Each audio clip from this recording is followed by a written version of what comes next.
Apa? Maju bersama mewujudkan masyarakat madani dan sejahtera. Padamu ilahi Rabbi, doa kami dari hati. Jayalah dan amani perjuangan kami.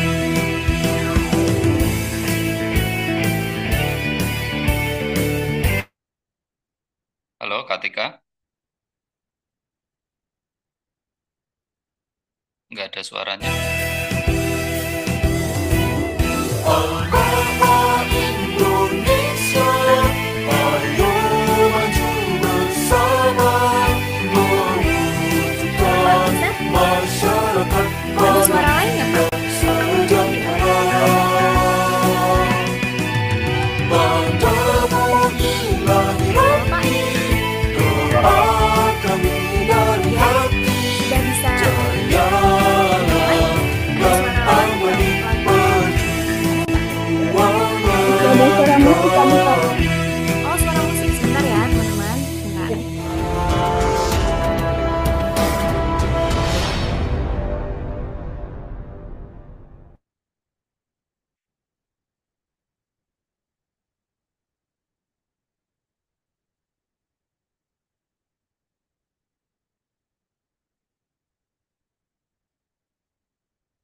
Sudah hilang ya suara musiknya ya, teman-teman?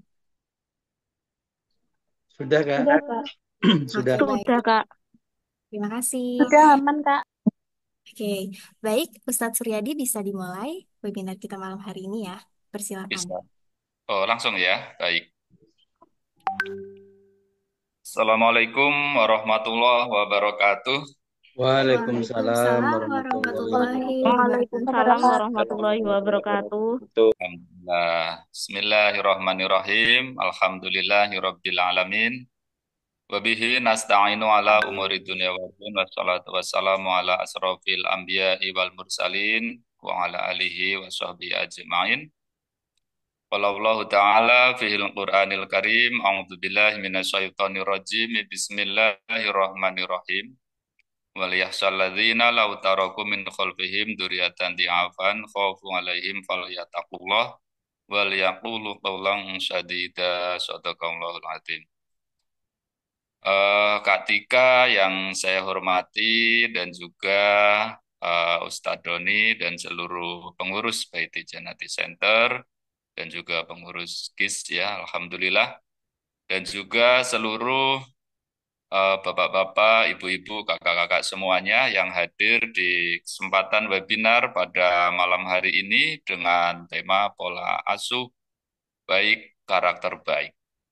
Ya, langsung saja di awal ingin senantiasa kita bersyukur kepada Allah tentunya ya bahwa hari ini bisa silaturahmi, semoga memberi manfaat untuk kita semuanya, wabil khusus berkaitan dengan mempersiapkan anak-anak kita agar kelak menjadi generasi yang baik untuk kita semuanya dan juga untuk agama kita tentunya.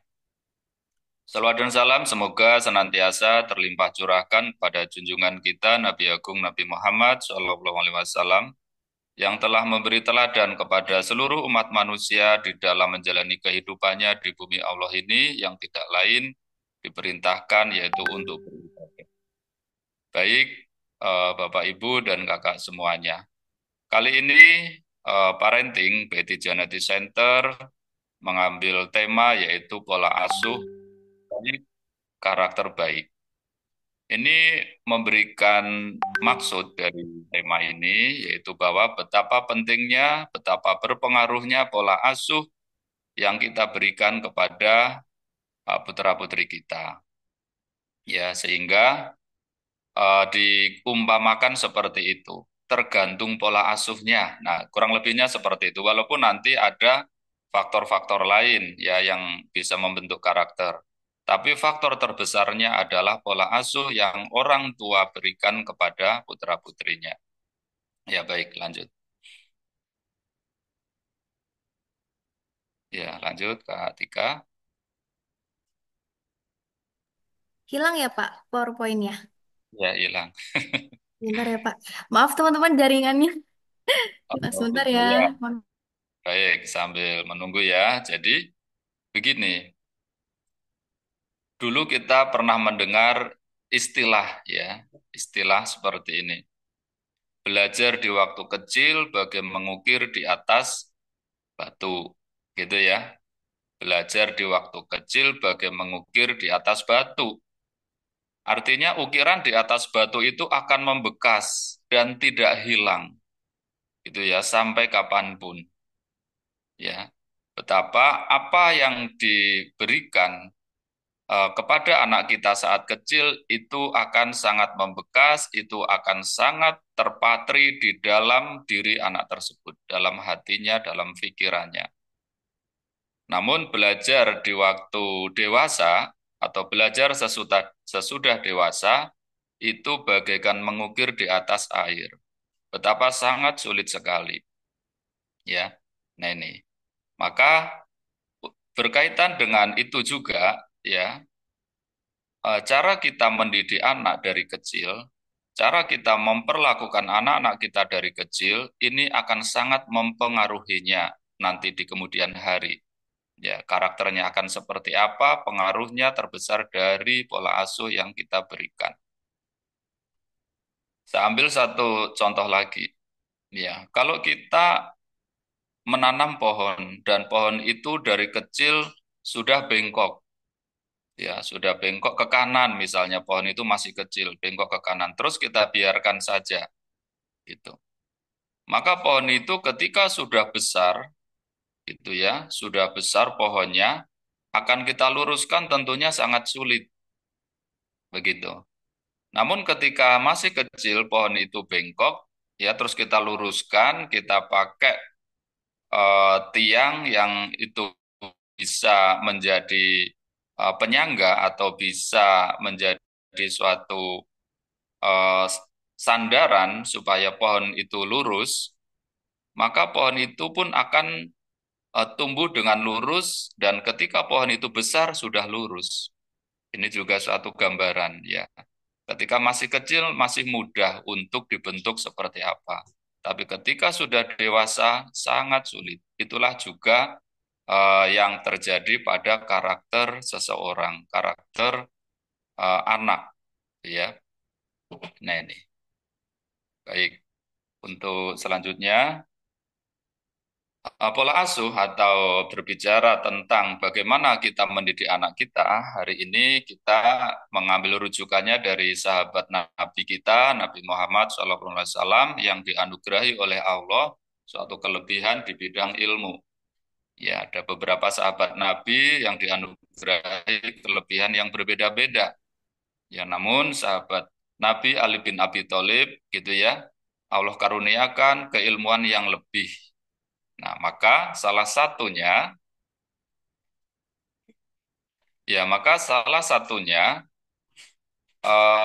keilmuan versi Ali bin Abi Thalib yaitu berkaitan dengan pola asuh anak. Ya, berkaitan dengan pola asuh anak yang mana ada 3 tahapan 7 tahunan, gitu ya, 3 tahapan 7 tahunan, yang mana tahap 1 ya 0 sampai 7 tahun anak diperlakukan seperti raja. Ya, nanti jangan salah paham dulu.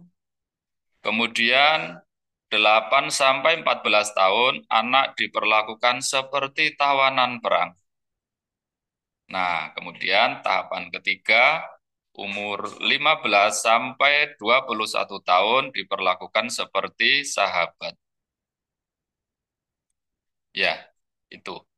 Jadi 3 tahapan ini ya, ini harus runut gitu ya, harus berurutan dalam arti ketika tahap 1 0 sampai 7 tahun itu kita lakukan dengan baik ya, dengan maksimal, maka tahap kedua sudah bisa diterapkan gitu. Nah, kemudian ketika tahap 2 sudah diterapkan juga dengan baik, maka tahap ketiga juga sudah bisa diterapkan. Nah ini ya. Maka kuncinya ada di tahap pertama ya. kuncinya ada di tahap pertama. Kalau umpama orang mau membangun rumah, tahap pertama ini seperti membangun pondasinya. Ya, maka ini bagian yang paling utama dan paling penting ya untuk di awal, gitu ya.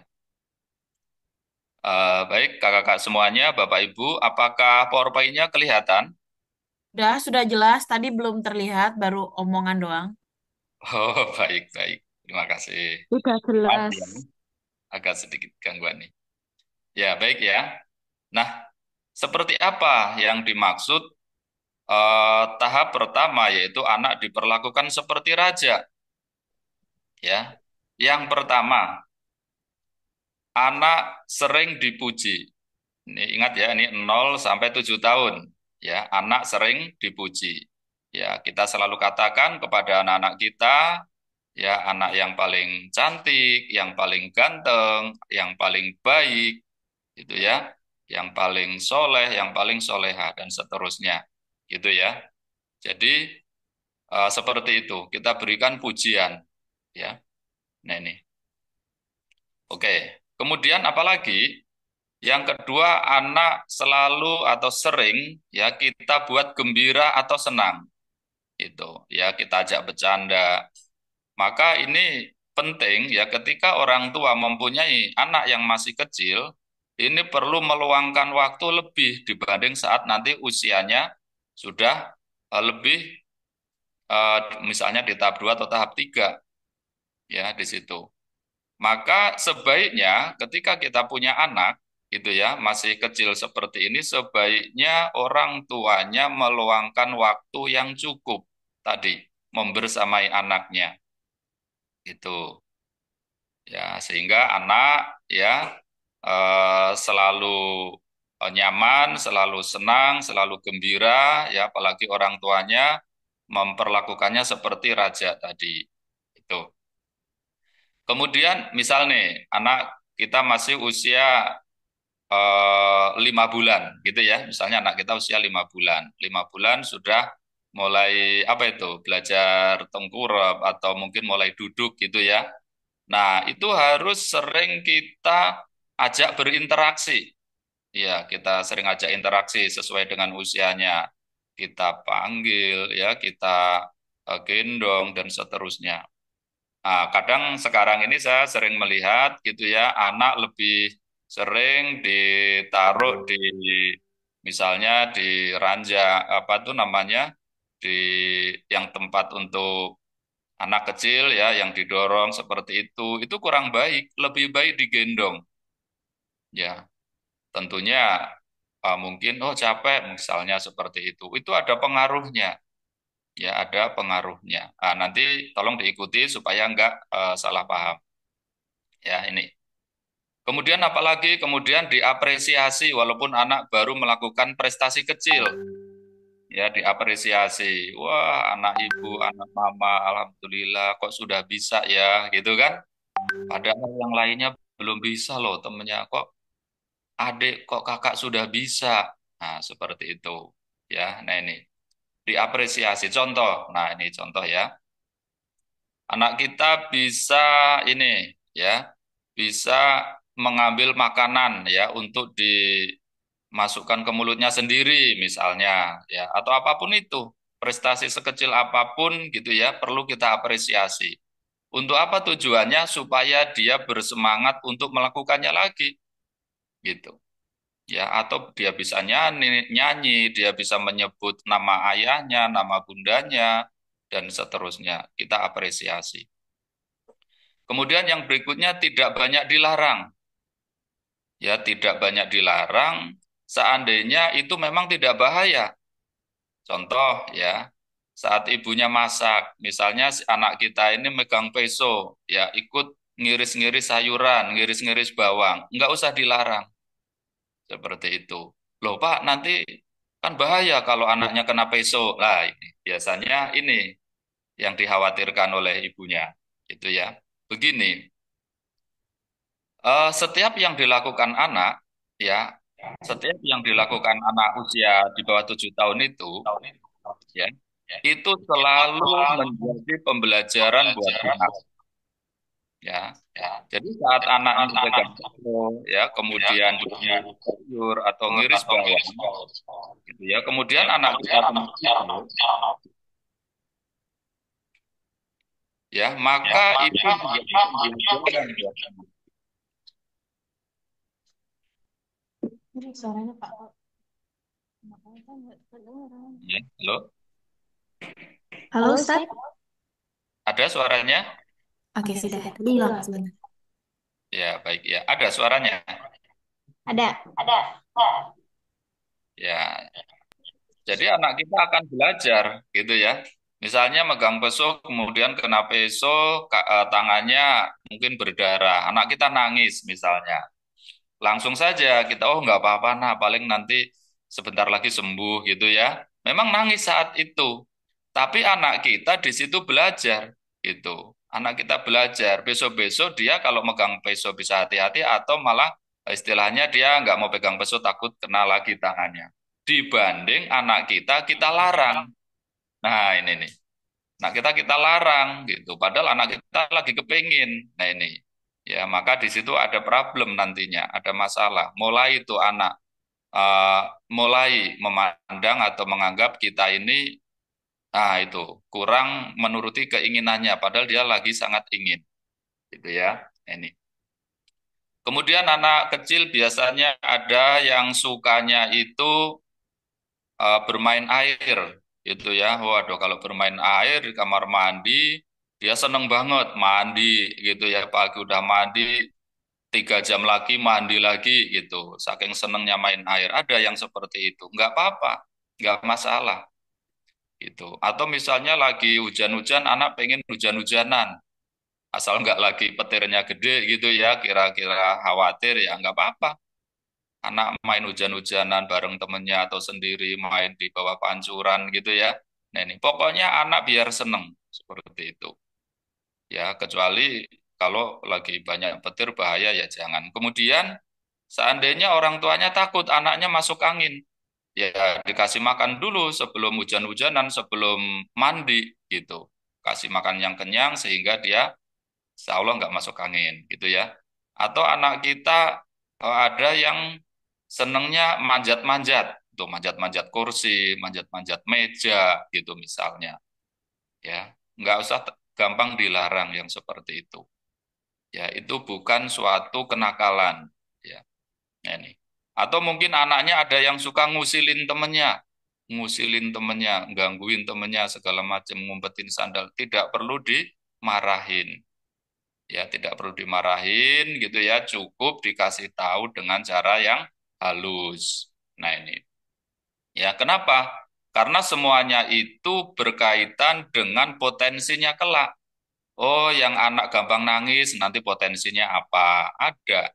Oh, anak yang suka usil, potensinya apa? Kreatif. Anak yang gampang nangis, cengengan di masa kecilnya, tandanya nanti dia mempunyai kepekaan, ya sensitif, ya cocok nantinya mendalami, menekuni bidang psikologi misalnya. Ya, seperti itu. Anak yang pendiam, suka merhatiin gitu ya. Kemudian dingin. Wah, ini juga ada tandanya sendiri. Nanti dia cocok di bidang apa. Jadi, anak-anak kita dengan perilakunya yang sangat berbeda-beda itu mempunyai kaitan dengan nanti potensi terbaiknya. Nah, jadi kita nggak usah khawatir. Mas, oh anak saya kok bandel banget. Tidak usah khawatir tentang itu. Kemudian yang berikutnya, jika anak kita melakukan kesalahan, gitu ya, cenderung dimaafkan. Ini sekali lagi masih ngomongin 0 sampai 7 tahun. Cenderung dimaafkan. Nggak apa-apa, nak, nggak apa-apa. Yang penting nanti hati-hati ya. Yang penting nanti jangan begitu lagi ya. Seperti itu. Ya, misalnya anak kita berantakin pakaian gitu ya. Kamu sudah dibilangin capek mama berantak rapi-rapi terus ya, kamu suka berantakin misalnya kayak gitu. Ya, apapun itu. Kemudian juga jangan pernah marahin anak apalagi di depan orang banyak. Ya, di depan teman-temannya, di depan orang banyak, ya negurnya ya kita halus aja seperti itu. Nah, hal-hal yang seperti inilah contoh nih. Kenapa? Ya. Kalau anak kecil melakukan kesalahan yang sejatinya dia juga belum ngerti bahwa itu salah, gitu ya, kemudian kita maafkan, disitulah kita menanamkan nilai-nilai positif yang namanya mudah memaafkan. Ya, itu contohnya seperti itu. Nggak bisa memaafkan itu kita ajarkan pakai teori nanti setelah anak itu sudah dewasa. Sementara dari kecil kita sering kasih hukuman, kasih sanksi pada saat anak melakukan kesalahan. Itu nggak akan bisa. Karena karakter atau sifat memaafkan itu dia ditanamkan, bukan diajarkan pakai penjelasan, pakai teori. Itu, ya.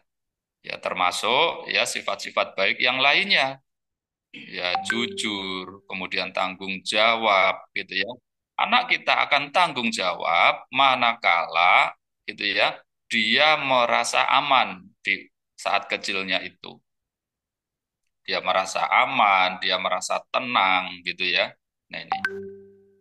Jadi itu apa-apa yang kita tanamkan di waktu kecil, kasih sayang dan perhatian yang orang tua berikan kepada anak dengan tulus saat anak itu masih kecil, maka kasih sayang dan perhatian itu di dalam diri anak itu akan tumbuh dan berkembang. Makin dia dewasa, di dalam dirinya eh, tumbuh dan kembang kasih sayang itu akan terus membesar, sehingga saat dia dewasa menjadi orang yang mempunyai karakter itu tadi, mengasihi, menyayangi, peduli, bisa merasakan kesedihan orang lain, kesulitan orang lain, ya. Itu hal yang sangat mendasar, yang sangat penting sehingga nanti karakter berikutnya akan tumbuh dan berkembang seperti tanggung jawab, mandiri, mengayomi, gitu ya. Itu akan terus tumbuh. Nah, ini. Ya, jadi 0 sampai 7 tahun seperti orang membangun rumah, membangun pondasi. Maka ini akan sangat menentukan. Ya, seperti itu. Nah, kemudian di tahap kedua, ya 8 sampai 14 tahun, anak diperlakukan seperti tawanan perang. Artinya anak di situ sudah mulai dilatih. Ya, sudah mulai dilatih. Dilatih apa? Dilatih selalu bersikap jujur, berkata jujur. Ya, kemudian juga dilatih tanggung jawab. Misalnya dia punya pakaian, ya punya sepatu, ditaruh di tempatnya. Kemudian kalau nggak apa-apa, dia laki-laki perempuan nggak masalah. Dilatih untuk ngelipetin, ngerapiin bajunya sendiri, merapihkan apa itu tempat tidurnya sendiri, ya kan? Kemudian menata bukunya, tasnya ditaruh mana, ya hal-hal yang sederhana ya hal-hal yang sederhana gitu ya. Kemudian dia juga misalnya habis makan ya bahkan dilatih untuk mencuci piringnya sendiri. Ini kita ngelatih tanggung jawabnya dari situ. Kemudian juga dilatih untuk membantu orang tuanya ya, misalnya mengambilkan apa, membelikan apa. Kalau dia punya adik misalnya dilatih untuk ngomong adiknya dan seterusnya. Dilatih, sifatnya dilatih ya. Kemudian juga selain itu eh, mulai ditegur ketika anak melakukan suatu kesalahan, ditegur dengan cara yang sangat baik, dengan cara yang sangat halus, ya seperti itu. Sehingga dia mulai ngerti dan itu tidak sulit. Sekali lagi, jika 0 sampai 7 tahun ya kita perlakukan dengan sangat baik tadi, itu ya, maka di masuk usia 8 tahun itu tidak sulit kita ngelatihnya. Bahkan yang namanya belajar, ngaji, sholat, itu tidak perlu disuruh. Kenapa nggak perlu disuruh? Lawang belajarnya aja seneng. Nggak disuruh belajar, udah belajar sendiri. Ngaji aja seneng. Nggak disuruh ngaji, udah ngaji sendiri. Gitu. Ya kan? Apalagi hal-hal yang baik, yang positif lainnya. Nggak usah disuruh, udah seneng. Nenek, ya. Nah, kemudian ya setelah itu nanti masuk di usia 15 sampai 21 tahun ya ini diperlakukan seperti seperti sahabat gitu ya. mulai diajak diskusi, diajak ngobrol gitu ya, kemudian ditanya pendapatnya. Ya misalnya ayahnya mau beli motor ya. Nah, menurutmu lebih baik beli motor baru apa motor second? Kalau motor baru harganya sekian, second sekian dan seterusnya. Ditanya walaupun nanti pada akhirnya orang tuanya yang misalnya lebih dalam mengambil keputusannya. Nggak masalah, yang penting orang tuanya bisa menjelaskan kepada anaknya. Seperti itu. Misalnya ibunya ya mau beli kerudung, ya tanya kepada anak perempuannya, nah menurut kamu ibu lebih pantas pakai kerudung mana segala macam. Ini tujuannya untuk kita mengajarkan, kita menghargai pendapat. Ya, jadi menghargai juga nggak bisa yang namanya diterangkan pakai teori. Nah, setiap orang butuh dihargai pendapatnya, maka kita harus menghargai pendapat orang lain. Tidak bisa dengan kata-kata seperti itu. Tapi dengan kita menghargai anak itu, ya, maka dia ngerti betapa menghargai itu perlu, menghargai itu penting dan seterusnya. Ya, nah ini. Nah, maka nanti jika sudah seperti itu ya polanya, maka nanti anak tumbuh dengan baik secara karakternya atau akhlaknya seperti itu. Kalau sudah tumbuh dengan baik, ya kan, maka kita sudah tenang jadi orang tua. Nanti saatnya anak kita berumah tangga gitu ya, saatnya anak kita pengen mandiri, kita sudah tenang, anak kita karakternya sudah baik seperti itu. Nah, sebaliknya, kalau pola asuhnya tidak baik, ya kan anak itu karakternya juga tidak baik. Ya, ini saya ambil contoh. Saya ambil beberapa contoh gitu ya, yaitu orang-orang yang dia mempunyai karakter yang buruk, tapi secara karir dia sangat sukses. Gitu, ya. Secara karir dia sangat sukses. Ya, bahkan kesuksesannya tingkat tinggi. Ya, kesuksesannya tingkat tinggi. Ya, kenapa kesuksesannya tingkat tinggi ya secara karir? Karena saya akan menceritakan ya tiga tokoh besar ya yang mana tiga-tiganya menjadi orang nomor satu di negaranya, menjadi presiden seperti itu. Ya, yang pertama saya akan ceritakan eh, Adolf Hitler ya, orang yang menjadi pemicu Perang Dunia Pertama. Gitu ya. Adolf Hitler ini dia kalau secara karir sukses, wong dia jadi eh, orang nomor satu di negara Jerman, gitu ya. Dia sukses luar biasa. Kalau boleh dikatakan ya siapa yang tidak mengatakan sukses secara karir, wong jadi presiden, gitu ya. Tapi dia dikenal oleh sejarah dunia, ya, telah dicatat sebagai orang yang sangat kejam. Kenapa kejam? Karena di tangan dia saat dia menjadi pemimpin besar itu, telah ada sekitar 6 juta orang yang terbunuh oleh kebijakannya, ya, oleh undang-undang yang dibuatnya. Nah itu, ya ini luar biasa, ya. Ternyata masa kecil Hitler, masa kecil yang sangat sulit, orang tuanya sangat apa namanya ekstrim gitu ya, tangan besi, galaknya luar biasa. Bahkan saking galaknya ayahnya, gitu ya, sampai-sampai ibunya Hitler ini sudah tidak sanggup lagi, intinya pisah seperti itu, saking tidak kuatnya, gitu ya. Dan berbagai macam yang terjadi di masa kecilnya, ya seperti itu. Ya banyak sekali ya kekerasan yang dirasakan di waktu kecil, ya yang sehingga membentuk karakternya sangat keras, gitu ya. Empatinya tidak ada, tidak muncul. Ya, jadi tidak bisa merasakan kesulitan, tidak bisa merasakan penderitaan orang lain. Kenapa? Lah, yang namanya membunuh orang sampai jutaan, ini luar biasa sadisnya. Ya, itu Adolf Hitler, ya. Kemudian juga yang kedua, pemimpin di Uni Soviet, ya, Joseph Stalin, nggak jauh beda. Ya, dia juga melakukan pembantaian yang luar biasa. Dia juga yang memicu perang, gitu ya.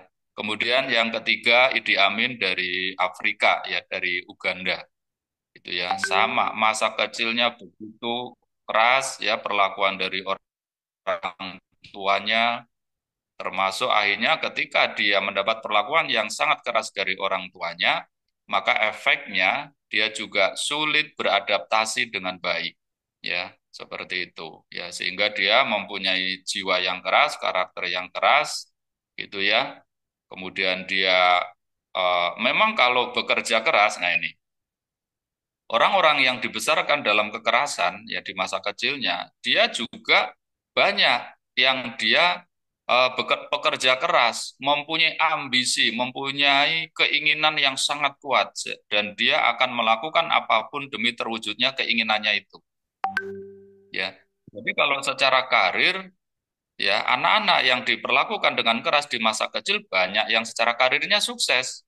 Dia bisa kaya, dia bisa menjadi pejabat tinggi, ya. Tapi semakin dia mempunyai posisi yang tinggi, semakin banyak orang-orang di bawahnya yang dikorbankan.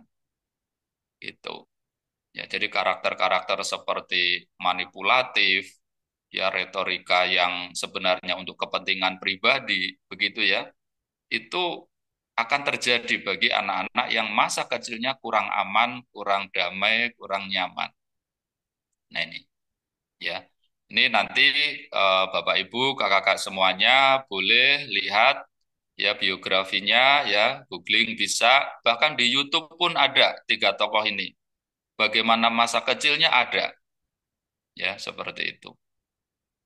Nah ini ya, jadi yang dibesarkan dalam keluarga yang keras itu ya sangat memungkinkan karakternya jadi seperti itu. Ya, sukses secara karir tapi minim empati.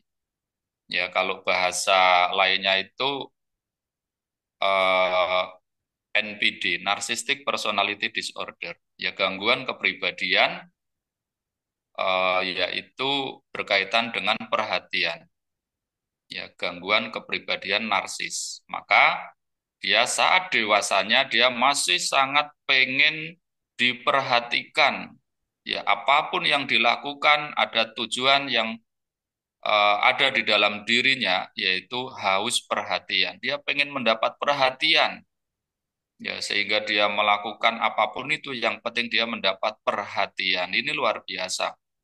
Ya, ini luar biasa dampaknya kepada lingkungannya, bahkan pada keluarganya sendiri. Ya, ini. Itu contoh ya anak-anak di masa kecilnya sangat ekstrim, sangat keras, tapi saat dewasa dia secara karir sukses, tapi pada akhirnya jatuh juga. Misalnya Hitler, matinya bunuh diri. Itu ya, matinya bunuh diri bersama istrinya. Joseph Stalin, dia pernah suatu ketika, ini ya karena karakter yang tadi minim empati atau bahkan nggak ada empatinya, suatu ketika Joseph Stalin mengatakan kepada pengawalnya gini, dia mengatakan, jangan masuk ruangan saya kecuali saya perintah. Nah itu salah satu yang pernah dilakukan. Kemudian di lain hari Joseph Stalin teriak-teriak di kamarnya, teriak-teriak di ruangannya, di ruang pribadinya, dan kedengaran kepada pengawalnya yang di luar ruangan. Ya. Sehingga secara spontan pengawalnya datang, khawatir pimpinannya, ya kan, junjungannya itu, gitu ya, khawatir kalau Joe Stalin ini kenapa-kenapa, itu, ya, otomatis atau spontan itu, wong teriak-teriak, padahal itu ngetes. Pas begitu pengawalnya masuk ke ruangannya, kan saya sudah bilang, jangan masuk ruangan saya kecuali saya perintah. Akhirnya apa itu pengawalnya? Dihadiahi, ya dihadiahi. Apa? Tembak mati. Jadi ini luar biasa. Seperti itu. Sehingga matinya Joe Stalin ini, dia matinya kejang-kejang di ruangannya sendiri dan tidak ada yang menolong. Matinya kondisinya seperti itu. Kenapa? Ya pengawalnya tentu tidak mau kejadian lagi. Orang nggak disuruh masuk ruangannya kan gitu. Ya ini. Kemudian Idi Amin matinya diusir dari negaranya, ya dari Uganda, ya Afrika, dia sampai menyelamatkan dirinya ke negara lain, gitu ya. Saking dia dianggap merugikan negaranya, ya karena banyak sekali kerugian negara saat dia menjadi presiden, ya Neni. Jadi itu satu gambaran, ya itu satu contoh-contoh, ya. Tentunya ada juga di level-level di bawahnya itu saat mempunyai karir yang tinggi, tapi banyak orang yang mengalami kerugian, banyak orang yang mengalami penderitaan, ya saat dia mempunyai posisi yang tinggi. Kenapa? Karena masa kecil kurang kasih sayang dan perhatian dari bapak ibunya. Nah, ini. Nah, di sisi lain, orang-orang yang saat dewasanya, ya karena masa kecilnya kurang kasih sayang, yang minim empati itu, dia tidak merasa. Nah, itu.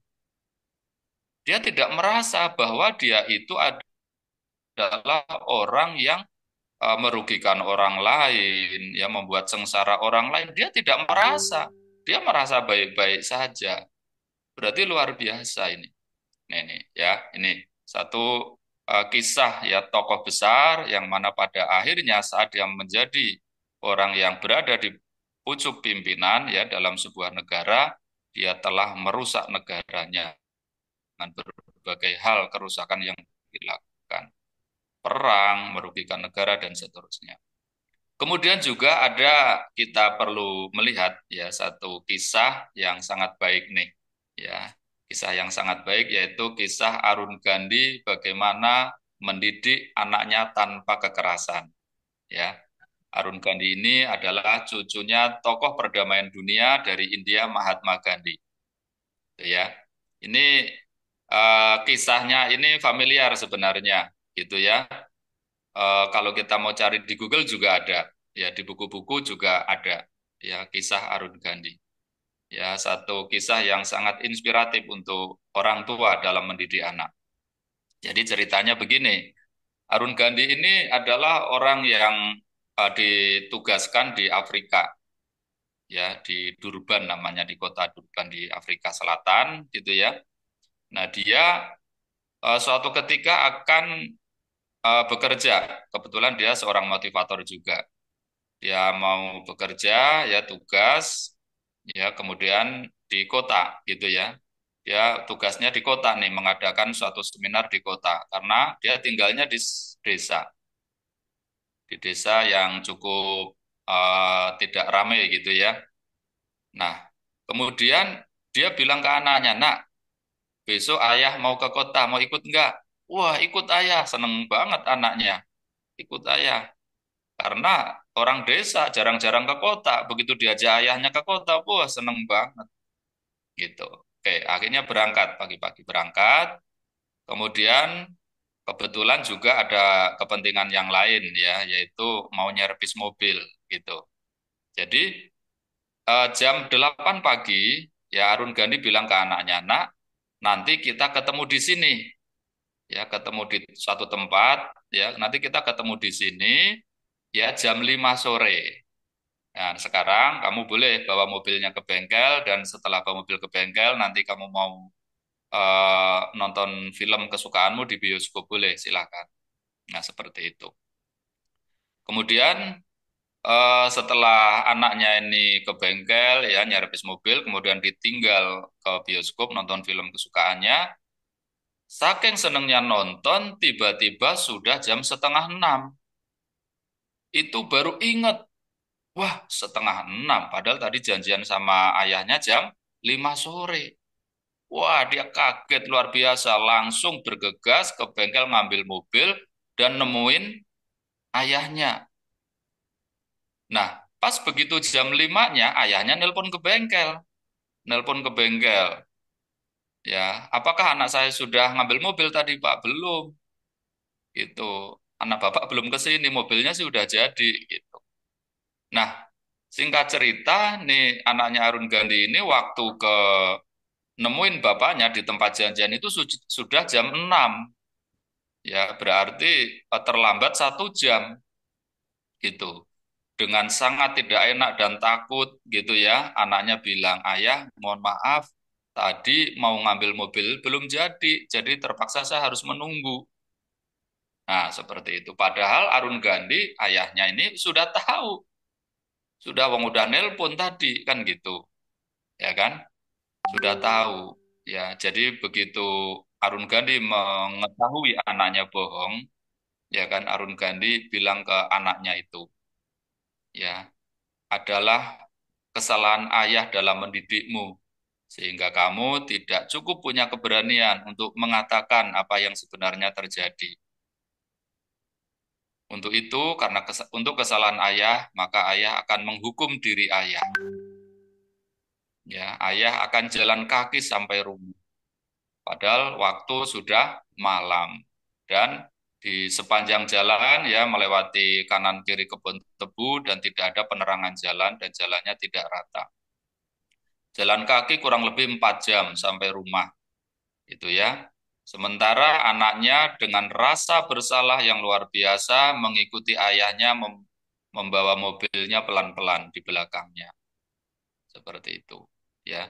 Nah, sehingga di suatu acara anaknya Arun Gandhi mengatakan, ya mengatakan cerita itu, kisah yang dialami itu.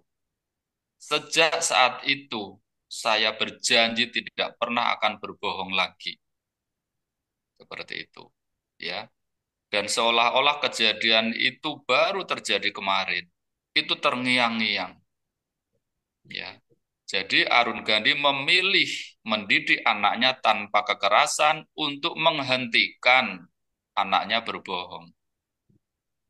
Ya, Bapak Ibu, ya, kakak-kakak semuanya, orang tua kebanyakan kalau mengetahui anaknya bohong, biasanya anaknya dimarahin. Bohong kamu, ayah tahu. Bohong kamu, ibu tahu. Tadi kamu begini-begini kan? Nah, kebanyakan itu. Ya, tapi biasanya kalau anak dimarahin begitu, biasanya besok bohong lagi. Seperti itu. Ya, kita perlu runut. Kenapa anak itu bohong? Biasanya anak berbohong itu ketika dia melakukan kesalahan, dia langsung dihukum dengan hukuman yang mungkin melebihi dari tingkat kesalahannya, gitu ya. Sehingga anak secara otomatis dia membutuhkan keamanan. Ah, daripada saya ngomong yang sebenarnya, nanti saya diomelin, nanti saya dipukul, mending aja saya bohong. Nah, seperti itu sebenarnya proses terjadinya kenapa anak itu bohong. Maka kenapa tadi anak itu kalau melakukan dimaafkan aja dulu. Dimaafkan, kemudian kalau anak sekiranya sudah mulai mengerti secara bahasa, dijelaskan. Besok nggak boleh begitu lagi anak ya, karena itu nanti merugikan orang lain. Seperti itu. Ya, ini. Jadi mengajarkan yang namanya anak supaya jujur, yaitu diantaranya dengan cara kita memberikan maaf itu tadi. Karena begini, ayah bunda, yang namanya kebohongan itu sumber dari kejahatan, sumber dari masalah, itu kebohongan itu.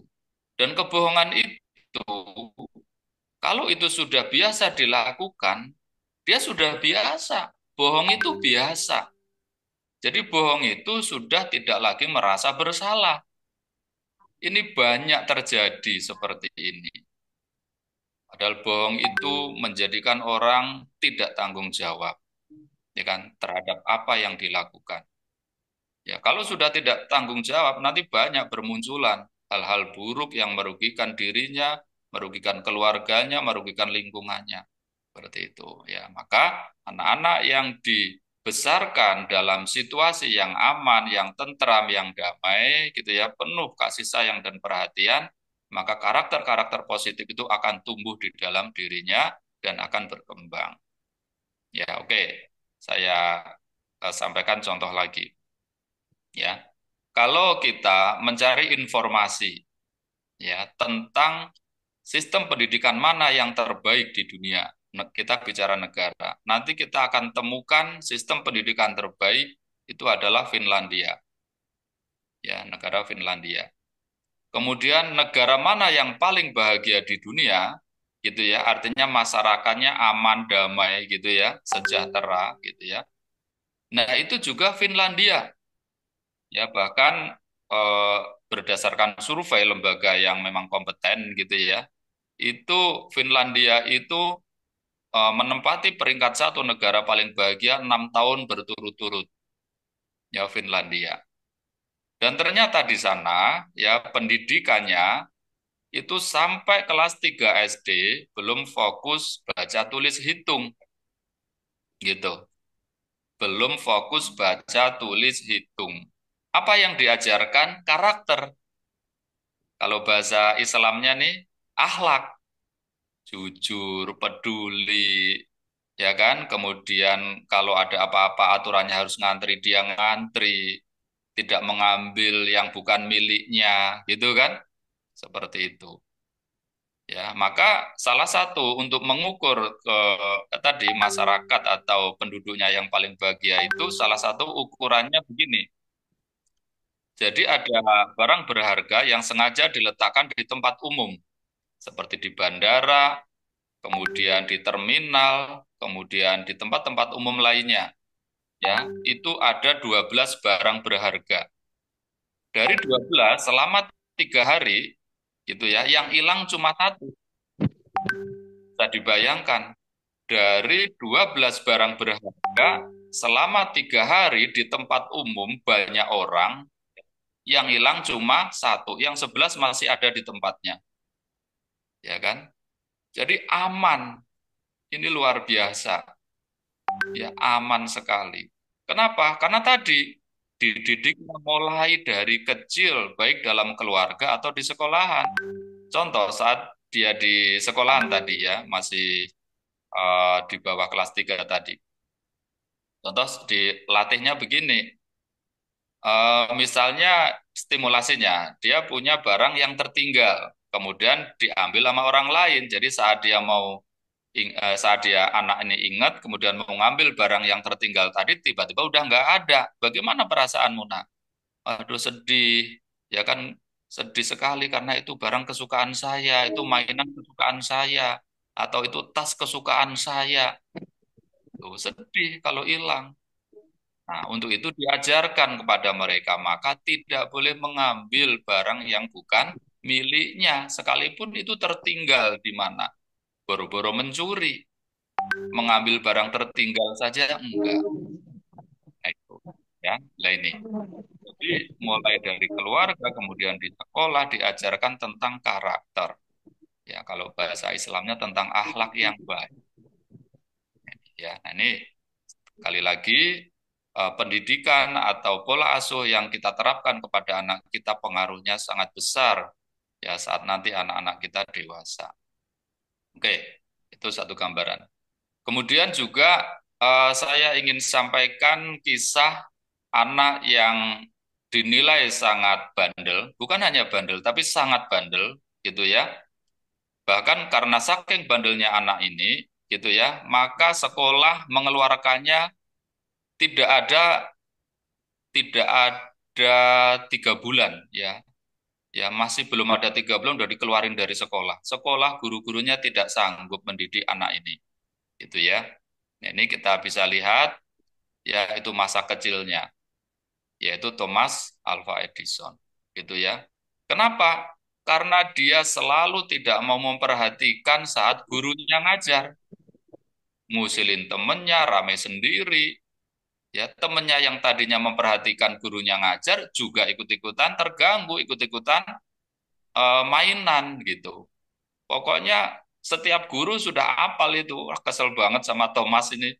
Ngerecokin mulu, udah merhatiin enggak, gangguin temennya, iya gitu.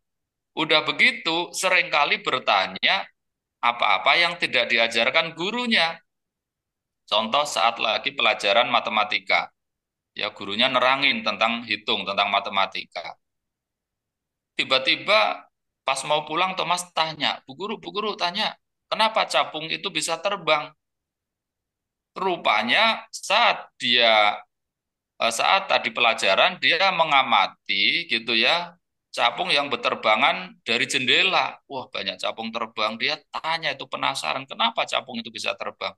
Lah kan gurunya kesel.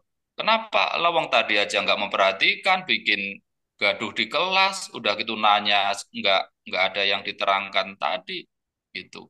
Yang model seperti itu terjadi setiap hari, gitu. Sehingga akhirnya guru-guru sepakat untuk mengeluarkan Thomas, ya, dengan mengirimkan surat pada ibunya. Ya, nah suratnya dibaca dengan maksud yang terbalik. Gini maksudnya. Aslinya mas suratnya itu mengatakan Ibu Nancy, ya, anak ibu si Thomas ini anak yang tidak bisa mengikuti pelajaran di kelas. Anak ibu idiot, saking kesalnya itu. Maka kami mengeluarkan anak ibu. Besok jangan lagi anak ibu sekolah di sini. Nah, karena ibunya kebetulan juga pernah ya konsultasi sama ahli gitu ya, maka ibunya tahu bahwasannya cara mendidik anak ini ibunya tahu. Nah, ini untung sekali nih. Sehingga membacakan suratnya dengan terbalik. Artinya gini, Thomas, kata Bu Guru, kamu terlalu pintar, kamu jenius. Guru-guru di sekolah mampu untuk mendidikmu. Maka mulai besok kamu sekolah di rumah sama mama ya. Kenapa begitu? Karena ibunya tahu, karena ibunya sudah banyak belajar dan pernah konsultasi terkait anaknya yang perilakunya sering usil, sering jahil itu. Nah ini, sehingga akhirnya memang itu tadi, ini hanya sekolah beberapa pekan saja, itu ya. Kemudian dia diajarin ibunya di rumah.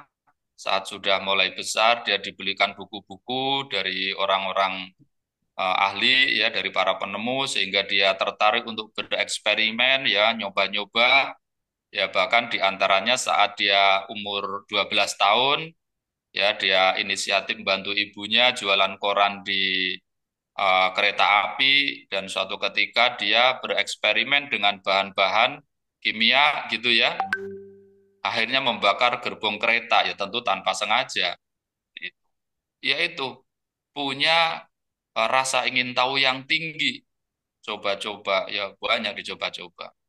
Dan pada akhirnya kita tahu ya, saat Thomas ini dewasa, Thomas termasuk orang yang mempunyai kesuksesan yang luar biasa.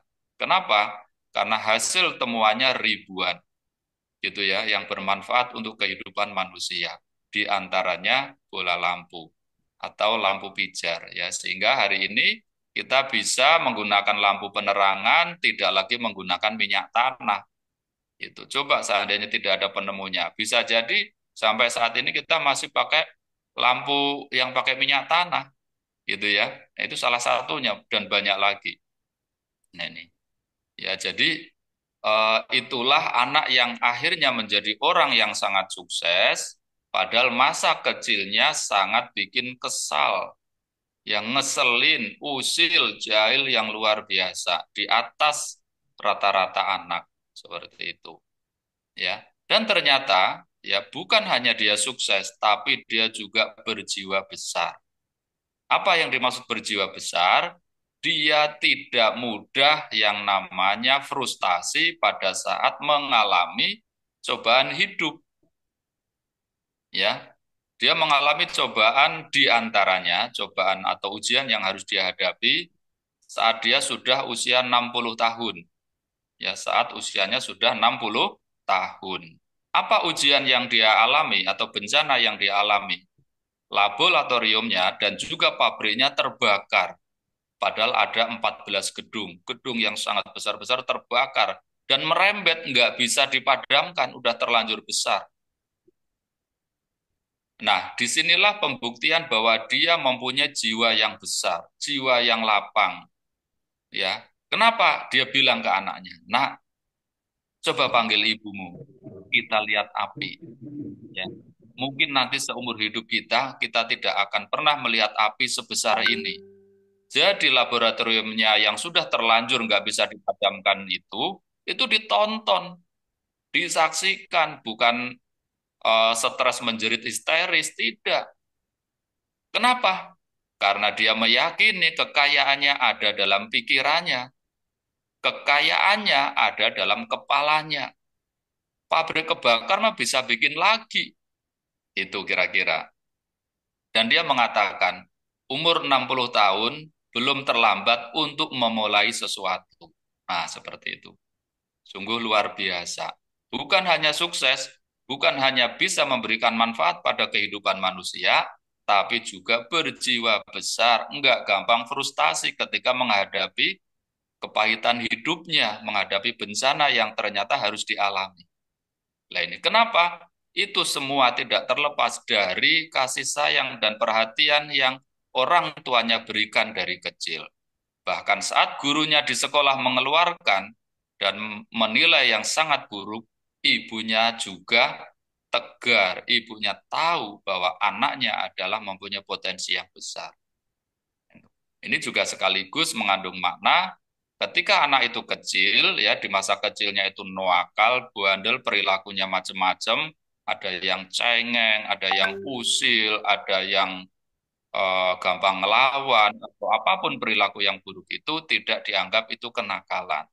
Tapi dianggap itu adalah tanda-tanda bahwa anak ini punya potensi yang di atas rata-rata. Seperti itu.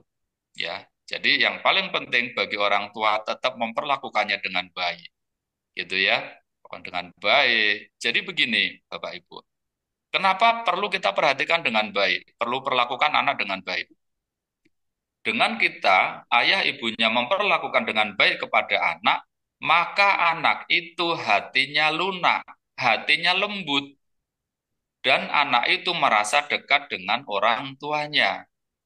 Ketika anak itu hatinya lembut, merasa dekat dengan orang tuanya, menganggap orang tuanya adalah orang yang baik, orang yang sayang, maka nanti nasihat orang tuanya mudah diterima. Nah ini.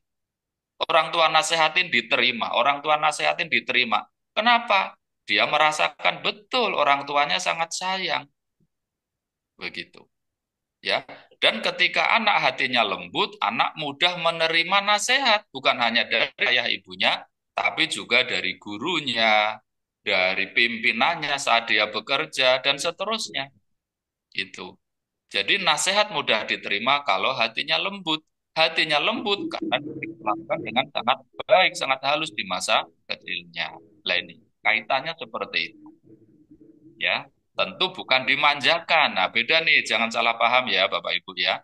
Dimanjakan beda lagi. Oke, saya ambil contoh. Ini ini kebetulan ini cerita nyata yang saya alami sendiri. Saya ambil contoh begini. Dulu saat anak saya yang perempuan usia 7 tahun, ya saat itu usia 7 tahun. Saat itu lagi musim yang namanya boneka, yang namanya Banihat. Boneka yang kayak kuda poni yang ada kupingnya panjang, kalau dipencet kupingnya, ya kalau dipencet yang ke bawahnya itu kupingnya megar. Jadi anak seneng banget saat itu. Pokoknya itu viral dah gitu ya. Itu viral. Jadi anak-anak seneng kalau mainan itu. Sementara temannya udah beli. Nah anak saya sangat pengen beli. Lah ternyata pas begitu mau beli, harganya lumayan mahal menurut saya. Karena waktu itu harganya 70.000. Ya, sehingga kalau dua itu 150.000. Karena anak saya dua saat itu yang perempuan, gitu ya.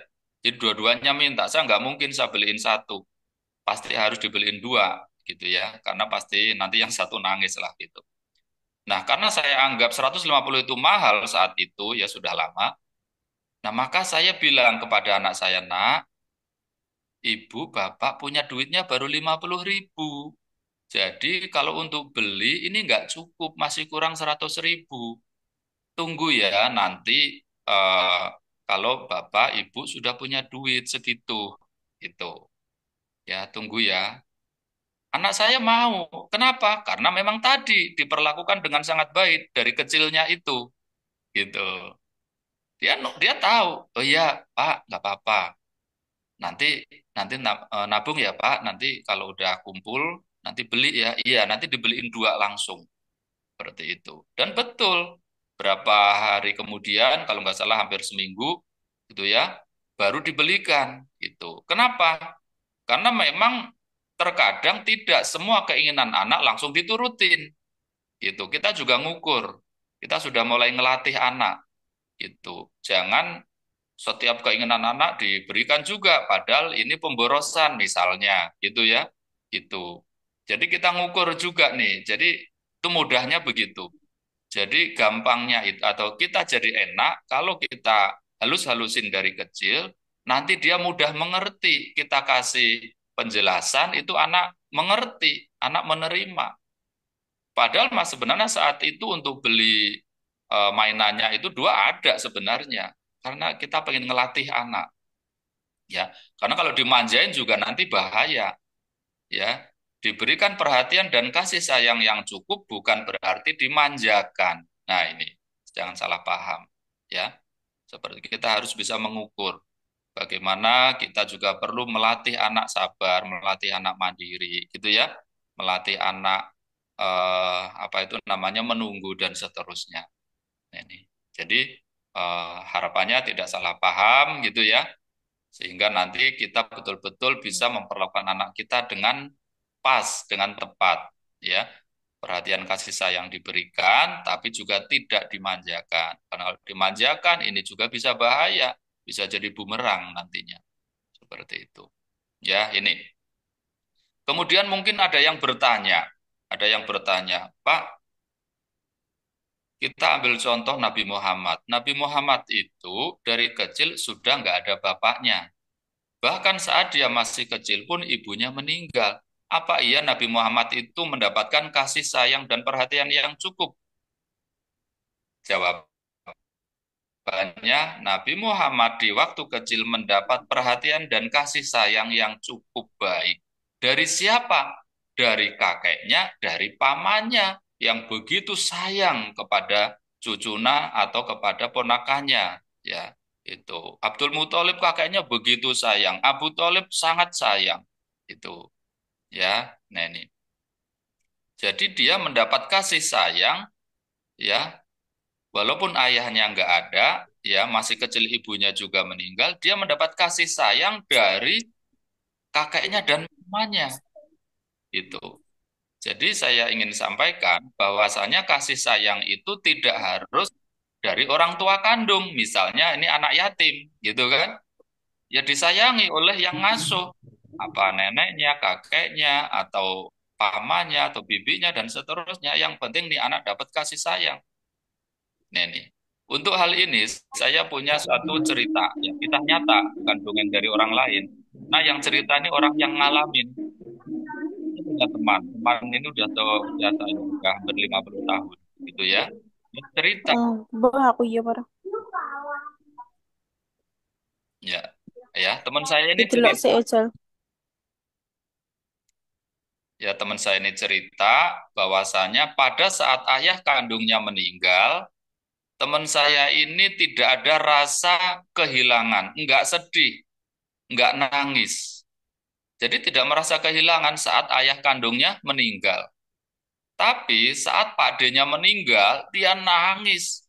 Dia merasa kehilangan, ya, manusiawi gitu ya, orang yang kehilangan. Kenapa? Oh, ternyata si teman saya ini diasuh, dibesarkan dengan kasih sayang oleh Pak D-nya, bukan oleh ayahnya. Seperti itu. Jadi ikatan batin yang kuat itu bukan kepada bapak ibu kandung, belum tentu. Tapi kepada orang yang menyayanginya di waktu kecil. Nah itu. Ya itu kisah nyata yang cerita teman saya sendiri, dia ngalamin, dia merasakan itu.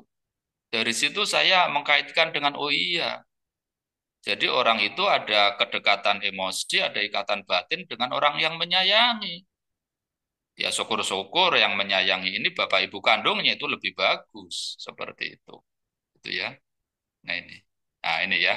Ini beberapa hal gitu ya yang kami sampaikan gitu ya berkaitan dengan mendidik anak dengan cara-cara yang terbaik sehingga anak itu mempunyai karakter yang baik. Itu ya, mempunyai karakter yang baik.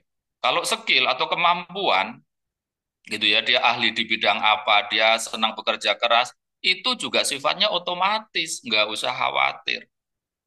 Anak yang dididik dengan baik, dengan kasih sayang dan perhatian dia, maka akan tumbuh yang namanya jujur. Dari kejujurannya tumbuh kemandirian, tumbuh tanggung jawab, tumbuh kepeduliannya. Baik nantinya dia memberikan kasih sayang dan perhatiannya kepada keluarga, istri dan anak-anaknya kalau dia seorang laki-laki. Kalau dia seorang perempuan, dia sangat berbakti kepada suaminya, sayang kepada anaknya, bahkan lingkungannya. Di tempat kerjanya, kalau dia jadi manajer kepada anak buahnya. Ya kan, kalau dia leader kepada tim di bawahnya.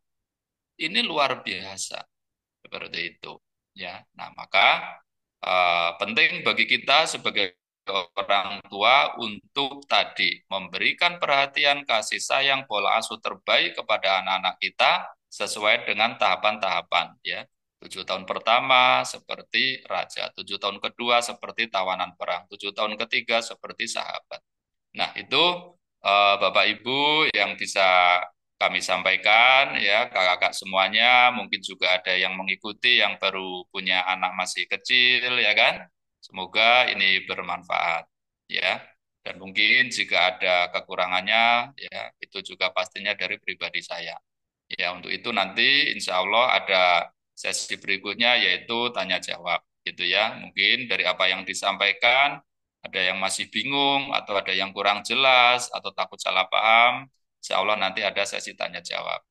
Ya, untuk itu saya cukupkan ya, sementara saya kembalikan kepada Kak Tika. Silakan Kak Tika dikembalikan. Terima kasih.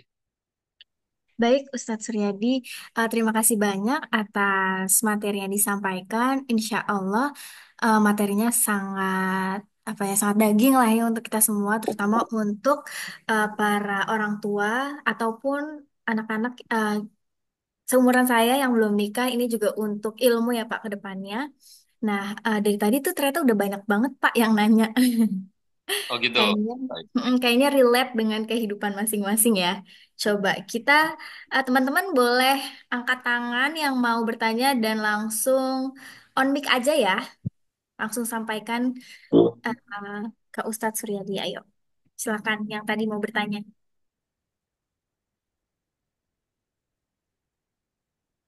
Silakan on mic langsung ya teman-teman.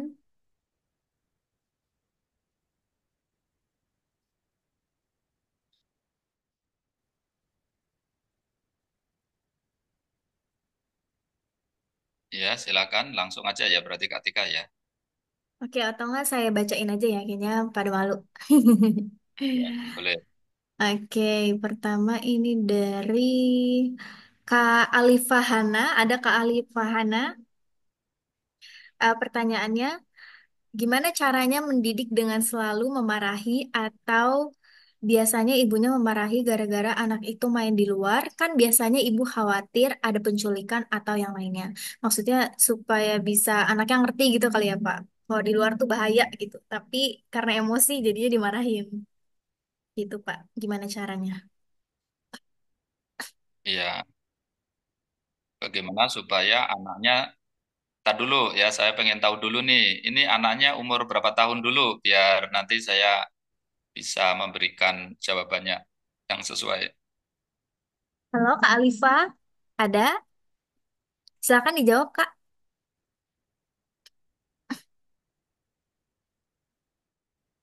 Anaknya sering main di luar, takut diculik.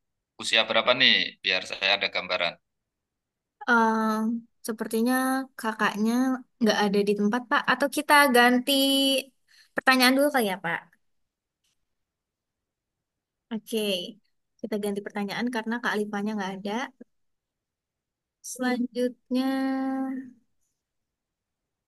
oh ini. Tapi dari Kak Emilia Friederika. Halo, halo Kak, ada di tempat? Pertanyaannya, emosi orang tua susah sekali dikendalikan, Pak, saat umur anak 1 sampai 7 tahun. Bagaimana solusinya? Nah, oke. Saat anak usia 1 sampai 1,5 tahun ya, emosi orang Oh, tua 7 tahun. eh, sulit dikendalikan, gitu ya. Anaknya lagi seneng-senengnya lari, seneng-senengnya berantakin pakaian, berantakin mainan, ya segala macam seperti itu. Ini penting untuk dipahami betul gitu ya. Yang pertama, anak itu akan sangat cepat tumbuhnya.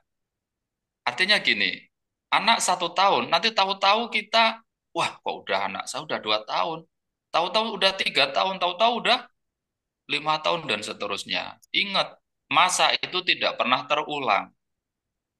Dan jika kita tidak ikhlas menerima saat anak kita itu berperilaku yang tadi, gitu ya, sehingga orang tuanya emosi, kita harus membayarnya berkali lipat di kemudian hari, gitu. Contohnya orang tuanya sulit mengendalikan diri, ya anaknya berantakin apa, anaknya mainan apa, anaknya ngerusakin apa, orang tuanya marah-marah. Ya, resikonya adalah, gitu ya. Yang pertama, nanti anak itu jadi bandel, ya. Apa dia jadi kebal, dibentak, diomelin, dicubit, dia kebal aja, itu. Jadi dia kebal. Jadi kenapa? Jadi sekali dibentak, ya kan? Nah ini juga nih, sekali dibentak, sekali dicubit dengan sangat sakit bagi anak-anak tadi itu di bawah 7 tahun itu, maka sel-sel otaknya, ya, yang sel-sel otak itu kalau kalau itu masa pertumbuhan itu gampang rusak, dendritnya itu putus-putus, banyak yang putus, gitu. Ya, bahkan ada yang menerangkan dalam sebuah studinya sampai ribuan sel-sel otaknya yang terputus. Kalau anak kecil itu dibentak, dipukul, gitu ya, kekerasan secara ucapan atau kekerasan fisik, maka nanti akan kita sering memperhatikan anak kecil yang sering dibentak, sering dipukul, nanti dia tingkat kecerdasannya itu rendah, nggak cerdas, nggak pinter. Kalau dari kecil sudah sering diomelin. Kenapa tadi? Sekali dipukul, sekali dibentak, ya kan sel-sel otaknya itu banyak yang rusak. Bahkan ribuan. Bisa dibayangkan kalau seminggu dibentak atau dipukul 3 kali, misalnya udah berapa kali, berapa ribu. Jadi yang rugi orang tua nanti akhirnya. Udahlah anaknya bandel, ya kan bengal, udahlah gitu nggak cerdas. Siapa yang rugi? Orang tuanya. Ini perlu pemahaman saja. Tapi ketika anaknya seringkali dibuat senang dan seterusnya, gembira gitu ya, cerdas, cerdas. Karena saya bukan hanya membaca teori, mempelajari teori, ya mempelajari tentang itu, saya juga praktekin di anak saya. Saya sangat bisa membedakan anak yang pertama, ya zaman itu belum mempelajari ilmunya dibandingkan anak yang ketiga dan keempat. Sangat berbeda. Nah itu. Ya, jadi ini hanya perlu pemahaman bagi orang tuanya. Ketika paham, ya, bahwa nanti juga rugi ketika orang tuanya tidak sabar, gitu ya, tidak memberikan kasih sayang yang cukup, ya, yang terbaik untuk anaknya. Nanti orang tuanya rugi. Kenapa rugi? Karena melihat anaknya saat dewasa, pinter enggak, ya kan, karakternya buruk. Nah, begitu. Efeknya ke situ. Ya, maka bagaimana solusinya? Pemahaman. Kalau paham sehingga menumbuhkan kesadaran, ya kasihan anak nantinya kalau dari kecil sudah gampang dimarahin, ya kan, gampang dibentak dan seterusnya. Itu Kak Tika jawabannya. Baik, Ustadz, terima kasih jawabannya. Semoga Kak Emilia tadi mendengar ya apa yang disampaikan oleh Ustadz Suryadi. Kemudian kita lanjut ke pertanyaan berikutnya dari Kak Zatin. Ustadz, saya terlanjur dididik untuk tidak diajarkan mengutarakan pendapat. Akhirnya saya jadi pribadi yang nggak percaya diri untuk berpendapat kepada semua orang. Gimana ya solusi untuk memperbaikinya? Oke. Kalau akhirnya ini berarti bukan anaknya ya, berarti yang tanya ini ya, gitu. Berarti kalau sudah seperti itu, nah ini betul nih, gitu. Misalnya dari kecil usul nggak boleh menyampaikan dibentak, menyampaikan diomelin, gitu kan? Maka dampaknya ada dua kemungkinan. Kalau nggak bengal, ya terlalu minder, terlalu nggak pede, begitu. Ya akhirnya itu menjadi beban di dalam hatinya, dalam pikirannya, mau ngomong nggak berani, nggak ngomong mengganjal gitu, gitu ya. Nah, maka solusinya bagaimana kalau udah terlanjur seperti ini? Solusinya adalah gitu ya, banyak membuat dirinya senang, ya banyak membuat dirinya senang hal yang positif tentunya, gitu ya. Apa itu? Ya misalnya olahraga, gitu ya, olahraga, main bersama teman, gitu ya, seperti yang positif-positif. Jadi eh, itu adalah suatu, kalau boleh dikatakan terapi, ya untuk membangun kepercayaan dirinya, seperti itu. Memang betul saya percaya itu dampak-dampak yang disebabkan tadi pola asuh yang tidak baik di masa kecilnya. Membuat senang dirinya dulu, gitu ya. Yang paling mudah, yang paling sederhana olahraga. Apalagi kalau dia menyukai olahraga tertentu, misalnya apa bola voli, apa bulu tangkis, atau misalnya renang, apa yang membuat dia senang. Karena boleh dikatakan ini ya dulu ada istilah masa kecil kurang bahagia gitu ya.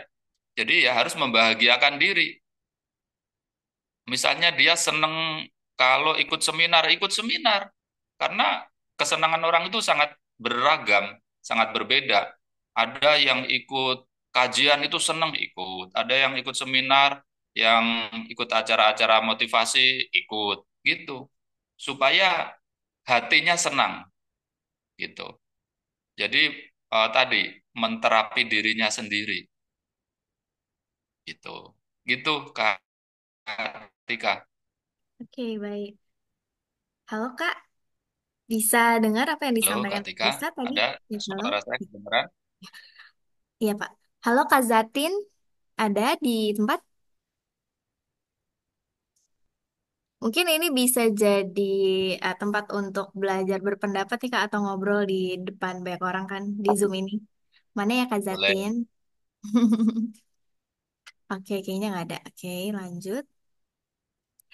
Ke Kak Reifa. Ada Kak Reifa. Saya bacakan ya Pak. Izin bertanya bagaimana jika pola asuh hanya dilakukan oleh salah satu dari orang tua seperti single parent? Oh, baik. Nah, begini yang pertama ya, kalau seandainya ini masih memungkinkan, ini saran saya nih, gitu. Karena memang begini, anak baik laki-laki ataupun perempuan memang perlu mendapatkan pola asuh atau kasih sayang dan perhatian yang cukup dari keduanya, bapak dan ibunya. Tuh, ini pertama itu. Tapi kalau sudah terlanjur pisah, nah ini, kalau sudah terlanjur pisah, sebisa mungkin cari pasangan yang baru. Gitu. Karena apa? Ini saran ya ini saran saya dulu nih, jangan ini dulu ya, jangan disimpulkan dulu, diikutin dulu. Karena begini, fitrahnya manusia itu punya pasangan, gitu. Kecuali kalau sudah tua ya, misalnya udah 60 tahun, 70 tahun ya, nggak nikah nggak apa-apa lah. Tapi kalau masih muda gitu ya, saran saya nikah lagi. Ya, baik itu seorang bapak atau seorang ibu misalnya gitu ya, nikah lagi. Untuk apa? Untuk memenuhi kebutuhan setiap orang. Itu fitrahnya manusia punya pasangan. Wah, nanti takut pasangan yang berikutnya nggak sayang sama anaknya, nggak usah takut itu. Seperti itu. Gitu ya. Ini saran pertama gitu ya. Karena nanti juga, nih mohon maaf, kalau orang itu sendiri, single parent, apakah itu ayah atau apakah itu ibu, gitu ya, nanti secara dirinya juga tidak tercukupi kebutuhan fitrahnya manusia. Yang kedua, anak juga nggak dapat kasih sayang dari salah satunya. Begitu. Sementara dia butuh dua-duanya. Ya contoh, seorang anak laki-laki. Bagaimana itu supaya anak laki-laki itu nanti muncul yang namanya tanggung jawab, mandiri, ya kan, kemudian apa namanya mengayomi gitu ya, itu dia harus mendapatkan itu dari ayahnya, rasa aman gitu kan, sehingga nanti menjadi seorang suami, nantinya si anak laki-laki ini menjadi seorang ayah bisa kayak begitu, ya tanggung jawab ya kan, ya mengayomi, ya mandiri, ya kan, dan seterusnya. Kalau anak perempuan, ya anak perempuan ini yang dibutuhkan ketika nanti dia sudah punya pasangan, yang paling dibutuhkan adalah rasa hormat, gitu ya, rasa hormat dan berbakti.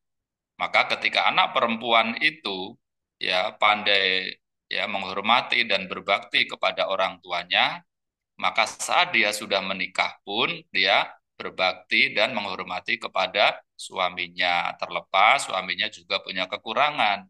Gitu ya, kan memang setiap orang kan begitu punya kekurangan. Maka saran saya nikah lagi gitu. Oh, saya misalnya usianya sudah sekian ya, nikah yang kira-kira kurang lebih seusia. Kurang lebihnya sama-sama kan banyak juga kan. Yang laki-laki juga banyak yang single parent, yang perempuan juga banyak yang single parent. Atau misalnya memang betul-betul trauma misalnya, nggak mau nikah lagi, takut tersakiti lagi. Ya, perlu ada saudaranya. Misalnya, misalnya saudaranya, sepupunya atau siapa. Ya, saya terus terang aja, saya sudah betul-betul trauma untuk punya pasangan lagi, gitu ya. Maka tolong ya, eh, kamu ya sayang, sayang juga kepada anak saya, gitu ya. Karena pasangan saya kan nggak ada, misalnya seperti itu. Ya nggak apa-apa, ke saudaranya nggak apa-apa. Seperti itu. Ngomong aja terus terang. Ya, ini salah satu solusi. Itu. Karena memang ya anak butuh tumbuh kembang ya dalam pengasuhan sosok bapak dan sosok ibu seperti itu ya karena akan sulit juga seorang ayah untuk bisa berposisi seperti ibu misalnya ya sulit juga orang karakter dasarnya seorang ayah ya laki-laki atau sebaliknya seorang ibu pengen juga memposisikan sebagai seorang ayah. Ya sulit juga, memang kan karakter ayah dan ibu memang beda dan itu saling melengkapi, begitu. Kalau perkara besar bisa besar, ya kalau perkara sukses mungkin juga bisa sukses. Banyak juga tidak sedikit tadi yang sukses secara karir, tapi gagal secara karakter ya, secara akhlak tadi itu, gitu. Nah, itu ininya ya yang bisa kami jawab. Ya, kalau bisa atau diupayakan punya pasangan lagi, kalaupun toh memang betul-betul udah trauma mau diapain lagi, misalnya ya minimal ada saudaranya atau orang lain yang menggantikan posisinya baik ayah atau ibunya. Ya, disampaikan dengan sejujurnya, dengan apa adanya. Gitu. Begitu, Kak Tika. Baik, Ustadz. Eh, Terima kasih. Semoga Kak Reifa mendengar tadi apa yang disampaikan oleh Ustadz Suryadi. Selanjutnya ada yang ingin bertanya dari Yogyakarta, Pak. Nih, apa peserta kita, Kak Dian Pratiwi, silakan di unmute ya. Iya, izin bertanya terkait menyambung single parent tadi ya, Pak. Ya. Terkadang ada memang 17, 18, 19, 20, 21, 22. Eh, ada memang seorang perempuan ditinggal apa namanya wafat suaminya Mm-mm. 7 tahun yang lalu. Mm-mm. Qadarullah si perempuan ini punya anak usia 8 tahun ya, anak SD.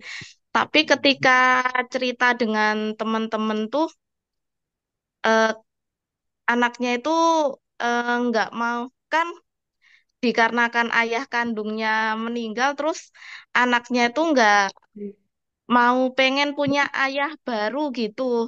Lah ini bagaimana Pak? Ya, baik.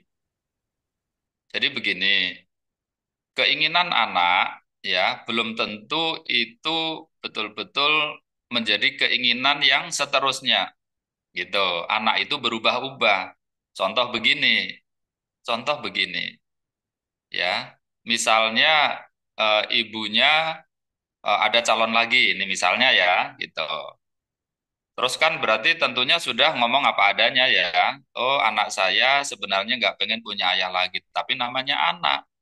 Bisa jadi nggak pengen punya anak lagi, nggak pengen punya ayah lagi karena suatu hal. karena segala sesuatu itu ada sebabnya gitu. Nah, sehingga calon ayah ini gitu ya sama oleh si yang wanitanya diminta untuk mendekati, memberikan kasih sayang, perhatian gitu ya. Anak kecil itu gampang, yang tadinya nggak deket, itu gampang deket ya. Diajak main, dibeliin apa, kemudian disayang, diajak main, segala macem. Jadi nanti dia berubah, dia baik ya, mau dong punya ayah dia, kira-kira jadi berubah begitu, gitu. Karena bisa jadi kenapa si anak mengatakan nggak pengen punya ayah lagi, bisa jadi malah ini nih, apa ya, ada sebab-sebab tertentu gitu. Tapi begitu ada melihat sosok ayah yang sayang sama dia, yang perhatian, bisa jadi dia malah pengen begitu. Begitu ya, namanya anak itu sangat gampang berubahnya seperti itu. Ya, karena ya tadi begitu kakak.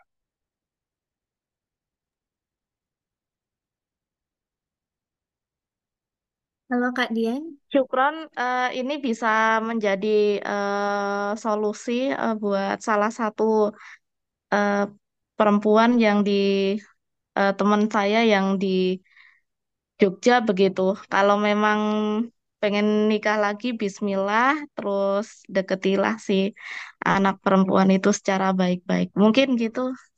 Terima kasih. Ya baik kakak, terima kasih juga. Terima kasih Kak Dian. Sama-sama. Oke, selanjutnya ada pertanyaan dari, sebentar ya. Kak Melani. Kak Melani boleh langsung uh, on cam. Tadi saya lihat namanya Kak Melani.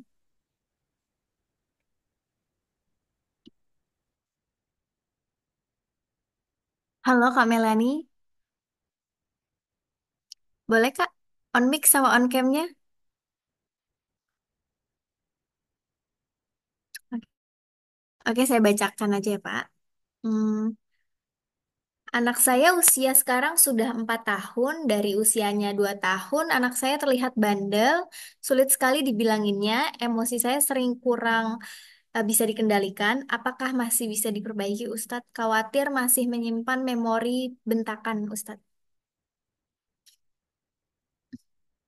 Pak, maaf, di mic-nya belum dinyalain.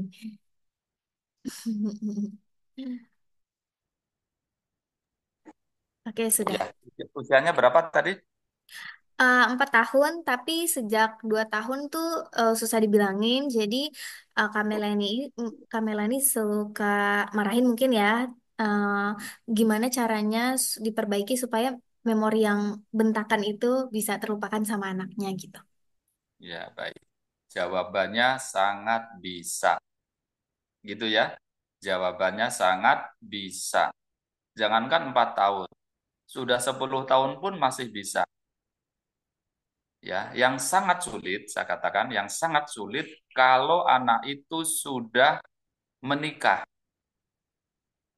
Jadi itu, walaupun sesuai, kalau usia 4 tahun masih lebih mudah dibanding 5 tahun. 5 tahun lebih mudah dibanding 6 tahun. Dan seterusnya, gitu. Tapi ketika karakter itu sudah belum, karakternya nggak baik, akhlaknya nggak baik, dan itu ya dia sudah sampai nikah, itu sulit, gitu. Sulit kalau sudah sampai nikah. Maka sebisa mungkin sebelum nikah, gitu. Sehingga kalau tadi masih 4 tahun masih sangat bisa dan tidak sulit, masih 4 tahun masih kecil, gitu. Yang penting dibayar kasih sayangnya. Contoh, dulu masih 2 tahun, 3 tahun sering dibentak, diomelin, ya kan, nggak diajak gembira, nggak diajak happy, gitu ya, segala macam lah pokoknya kayak gitu. Itu kan jadi hutang, hutang orang tua, hutang kasih sayang, dibayar aja. Dikasih yang banyak, maaf ya kakak, dulu ibu sering galak, dulu ibu belum tahu, gitu, maaf ya. Nah itu contoh kayak gitu, ya kan.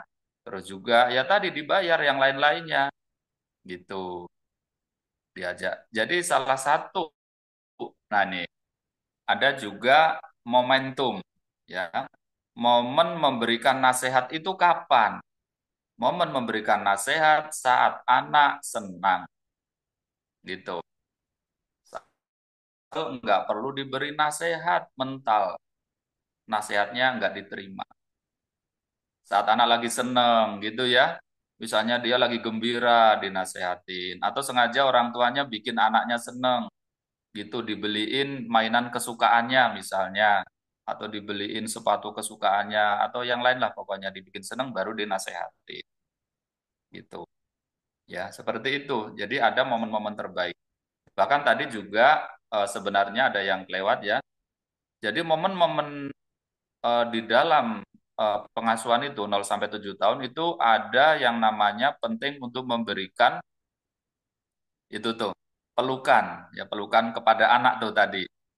Mau berangkat sekolah dipeluk, pulang sekolah dipeluk, ya kan? Mau tidur, bangun tidur, gitu ya. Hal-hal seperti itu memberikan pengaruh yang sangat positif, membuat anak jadi percaya diri, jadi semangat, gitu ya, jadi gembira hari-harinya, begitu. Ya, seperti itu. Dan sebaliknya, jangan menasehatin anak di saat-saat tertentu. Anak baru bangun tidur, masih setengah ngantuk gitu kan, udah dinasehatin gitu kan, gitu. Ya, jangan juga kayak gitu. Anak lagi lapar gitu ya, lagi mau makan, mulai makan dinasehatin. Lah jangan, nanti aja, udah kenyang tuh baru dinasehatin gitu kira-kira. Ya.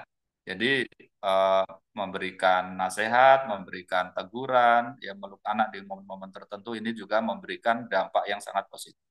Yang tadi, nih yang 4 tahun tadi gitu ya, yang waktu 2 tahun sering dimarahin, ini juga seperti itu, ya seperti itu. Berikanlah pelukan, ya pelukan ini luar biasa manfaatnya. Padahal pelukan itu kan gratis, gitu ya. Pelukan itu manfaatnya sangat besar untuk anak-anak itu. Gitu. Karena kenapa? Karena anak di usia-usia itu tadi masih tumbuh otak emosionalnya. Ya, logikanya belum begitu tumbuh. Otak emosionalnya sedang tumbuh-tumbuhnya. Dia butuh itu. Makanya anak itu gampang seneng, gampang nangis, gampang sedih, gampang gembira kan kayak gitu. Gitu ya Kak Tika ya. Baik, itu Terima yang kasih bisa Ustaz. di. Semoga Kak Melani mendengar ya apa yang disampaikan. Oke, selanjutnya ada mungkin satu pertanyaan lagi kali ya Pak. Oke. Oh, dua izin. Gimana kalau anak dibentak, dimarahi sama mbahnya, apakah sama seperti dibentak orang tua? Iya, begini. Ini Mbah ya. Memang kadang Mbah ini kan begini, saya ceritakan dulu. Kenapa orang membentak anak? Karena sangat bisa jadi dia dulu seperti itu. Dia dulu masa kecilnya sering dibentak, sering dikasari. Jadi itu akhirnya bahkan ada orang yang begini. Dulu saya dikerasin, saya nggak dimanja. Dulu saya pokoknya dikerasin, sering dipukul. Sekarang saya jadi sukses, saya bisa begini, bisa punya ini segala macam. Ya, tapi sukses itu bukan hanya ukuran materi, begitu. Ya, oke. Nah, kembali ke pertanyaan tadi. Jadi, kalau seandainya mbahnya, ya, kakek neneknya memperlakukan keras, ya, marah, mukul, bentak dan seterusnya, itu dampaknya nggak terlalu besar, ya kan? Kalau bapak ibunya memperlakukannya dengan penuh perhatian dan kasih sayang. Begitu. Dan, nah ini, dan ke kakek nenek tadi gitu ya, ini menyampaikan dengan sangat sopan, sangat lembut ya. Nek, pasti nenek pengen cucunya ini pinter, cucunya ini baik gitu ya, pasti kan. Saya tahu. Bahkan saat nenek memarahin cucu itu juga niatnya baik, ya disampaikan dengan halus ya. Tapi Nek, sejauh yang saya tahu ya, menurut penelitian kalau anak kecil dibentak atau dipukul itu otaknya banyak, sel-sel otaknya banyak yang rusak, yang nantinya dia jadi nggak pinter gitu ya, mencoba memberikan pengertian dengan cara yang halus. Namanya juga kakek nenek ya kan, harus dihormati gitu. Seperti itu ya. Dan yang paling penting, nah ini nanti kalau anak sudah mulai bisa diajak mikir ya, misalnya 5 tahun, 6 tahun, anak bisa dikasih pengertian juga. Nah, maafin nenek, maafin kakek ya, sebenarnya nenek sama kakek tujuannya baik, pengen mendidik. Cuman sepertinya nenek dan kakek ya kan belum tahu. Tuh, maafin aja ya, yang penting ibu sama bapak sayang kan, gitu. Kira-kira begitu gambarannya. Ya karena kita mau marah-marahin kakek nenek ya nggak boleh juga, nggak nggak manfaat juga gitu kan. Seperti itu. Sebisa mungkin kita memberi pengertian dengan cara yang tetap menghormati dan halus, dan juga ke anak juga. Nah, begitu. Tapi yang paling penting orang yang, nah, kalau sudah tahu kakek neneknya galak begitu, ya berarti jangan banyak waktu bersama kakek nenek. Gitu, lebih banyak waktu bersama orang tua. Ini kan kadang orang tuanya ini sibuk kerja misalnya, gitu ya. Nah, ini kita harus sabar. Kita harus sabar, anak kita nggak lama lagi gede, gitu tuh. Jangan sampai anak keburu gede nanti nyesel. Nyeselnya juga udah terlambat gitu. Ya, seperti itu. Pasti setiap orang tua yang sudah punya anak remaja pasti ngerasa begitu. Cepet banget ya, tahu-tahu udah gede aja gitu. Seperti itu. Ya sabar dulu. Jadi investasi untuk anak ini penting banget. Kasarannya nantinya nih, mohon maaf ya. Kasarannya nanti anaknya nggak dikasih warisan harta nggak masalah. Yang penting dikasih warisan, kasih sayang dan perhatian, cara mendidik terbaik, sehingga dia karakternya bagus, ya punya skill yang bagus, ya kan sukses. Nggak dikasih warisan harta juga dia bisa hidup, bisa sukses. Gambarannya begitu. Karena apa? Karena kalau anaknya masih kecil, ya kan diserahkan atau diasuh oleh orang yang nggak sayang, siapapun itu, ya orang tuanya sibuk bekerja, ya niatnya untuk mencukupi biaya. Nanti juga saat orang tuanya bisa mengumpulkan harta bahkan banyak, anaknya ini karakternya buruk, nanti juga hartanya dihabisin anaknya itu. Nah, ini gambarannya. Ya, saya beberapa menemui hal seperti itu. Ya, saat masih kecil tidak cukup memberikan pola asuh, ya waktu, ya kasih dan perhatian kepada anak. Tahu-tahu anaknya udah gede, ya memang ya dia bisa cukup sukses gitu kan. Tapi ya anaknya ngabis-ngabisin harta orang tuanya gitu. Ya ini jangan sampai kita nantinya nyesel karena kita seperti itu ke anak kita. Ya kan. Jadi berinvestasilah terbaik untuk anak ya, berikan pola asuh yang baik, waktu yang cukup ya. Tapi juga sebenarnya begini, misal ayahnya kerja, gitu ya, ini contoh. Ayahnya kerja, anaknya masih kecil, ya, istrinya di rumah atau ibunya di rumah. Gitu. Pamit, anaknya masih tidur pun dibangunin pelan-pelan. Nah, nah, ayah berangkat ya, salim salim. Itu penting, kayaknya sederhana. Jangan anaknya masih tidur ditinggal aja gitu kan, seperti itu. Sehingga nanti anaknya bangun nyariin bapaknya. Nah, ini kelihatannya sederhana, tapi ini pengaruh. Gitu. Ya, jadi kedekatan itu terus harus diciptakan antara orang tua dan anak seperti itu. Gitu Kak Tika. Oke, Pak Ustadz, terima kasih banyak. Semoga tadi Kak siapa ya, Kak Risti ya yang bertanya, dapat memahami apa yang disampaikan. Nah, teman-teman yang mau nanya, saya kasih kesempatan satu pertanyaan lagi, tapi on mic ya. Kalau memang nggak ada orangnya, nanti bisa tanya langsung lewat chat ya, Pak, ke Baiti Oh ya, Janeti Center ya, Pak. iya boleh Ya. Kak Tika. Oke, baik. Satu kesempatan lagi ada yang ingin bertanya, silakan langsung angkat tangan. Karena ini masih ada beberapa pertanyaan Pak banyak di chat. Jadi kita move ke WhatsApp ya teman-teman yang belum terjawab hari ini. Nanti teman-teman kami kasih nomor apa tadi lembaga pelayanan ya. dari Baiti Janati Center untuk bertanya langsung gratis ke Ustadz Suryadi ya. Oke, teman-teman masih di tempat nggak nih? Boleh suaranya? Halo, Masih. masih siapa tuh yang jawab? Masih. Oke, ini udah nggak ada yang mau nanya lagi nih. Saya kasih kesempatan tapi on cam sama on mic Eh, ya. izin ini terkait gadget ya. Silakan. Ini bagaimana Ustadz untuk terkait gadget sendiri untuk terkait anak kecil gitu. Mm-mm. Anaknya ini hari-harinya mainan gadget gitu. Iya, ini misalnya gitu. Apalagi kan Ya. untuk era-era sekarang. Mm-mm. Nah, ini begini ya. Kita perlu pahami betapa anak itu dari kecil perlu dilatih yang namanya berinteraksi dengan temannya, dengan orang lain gitu ya. Nah, jadi perlu pengalihan gitu. Pengalihan itu artinya dikenalkan sama temennya, dicarikan temennya gitu, supaya dia ada gantinya gitu. Tidak mungkin, tidak bisa. Udah jangan mainan gadget, jangan mainan HP, sementara dia memang nggak ada temennya atau tidak diajak bermain gitu. Nggak bisa itu. Tapi perlu ada pengalihan, ya. Perlu diajak main atau perlu dicarikan teman bermain gitu ya. Ya difasilitasi.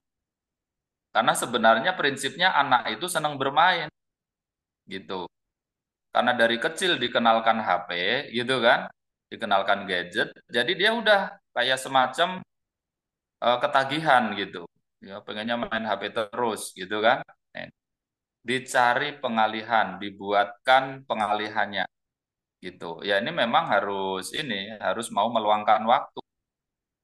Tapi nanti kalau si anak ini sudah ada temannya bermain ya, difasilitasi mainan apa yang sekiranya dia suka, nanti dia juga lupa gadgetnya, nggak usah dilarang-larang juga lupa.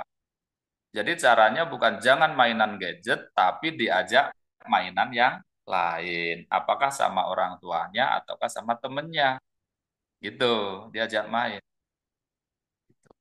Gitu kakak.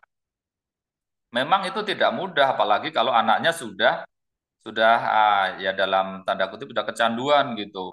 Wah, pokoknya kalau diambil HP-nya marah, nangis gitu kan, jerit-jerit gitu misalnya. Nah, tadi karena nggak diajak pengalihan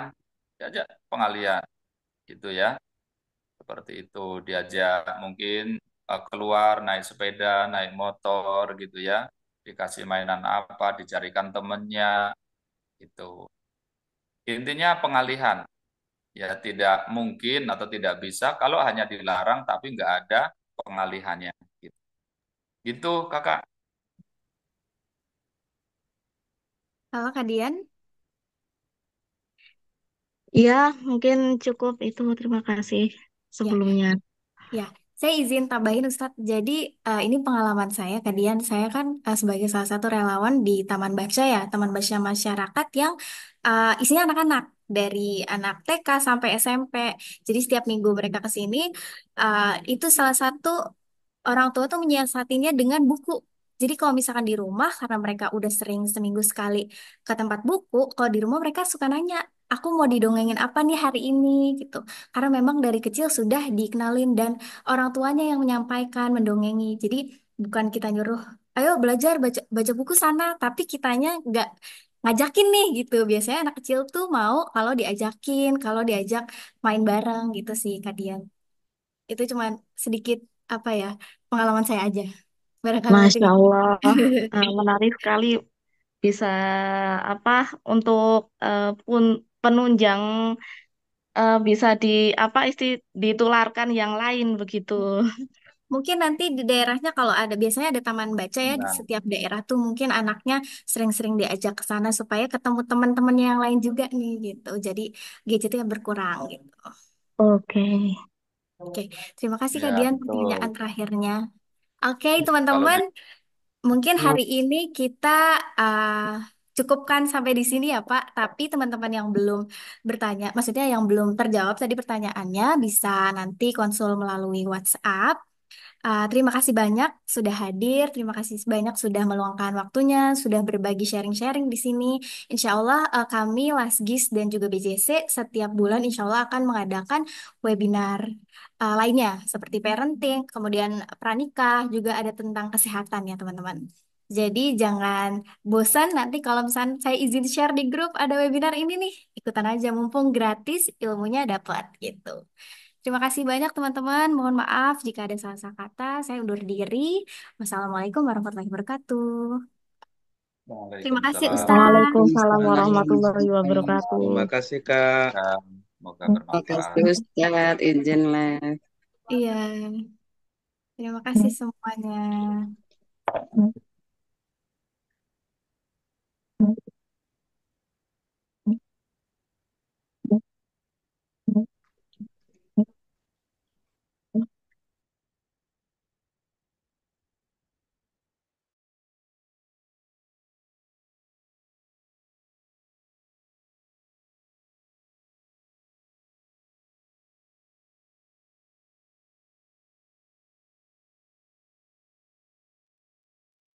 Oke, Kak Tika, saya live ya. Bapak, monggo silakan. Terima kasih, Pak. Terima kasih, sama-sama Kak Tika. Sampai jumpa lagi. Baik. Assalamualaikum. Waalaikumsalam warahmatullahi wabarakatuh.